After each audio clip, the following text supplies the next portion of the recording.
վերջի շրջանում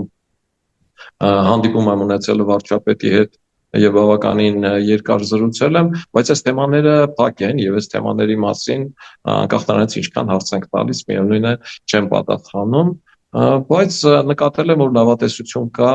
adekvatություն կա, իրավիճակի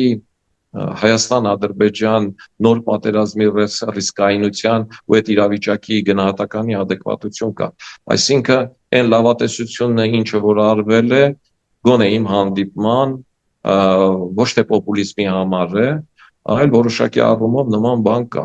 բայց ես նաև պնդում եմ եւ նաև բարձրաձայնել եմ, որ ցանկացած պարագայում ես չեմ հիշում որևէ դեպք, երբ Լավրովի կամ նրա որևէ ներկայացուցիչի այցելություն լինի Հայաստան, դրանից հետո շփում Ադրբեջանի ու Թուրքիայի հետ, դրանից հետո Թուրքիայում խոսեն միջանցքի մասին, դրանից հետո Ադրբեջանը չփոխորտա կամ նոր պահանջ դնի ու դրանից հետո չկրակեն սահմաններում, դա անհնարին բան է, միշտ այդպես է եղել։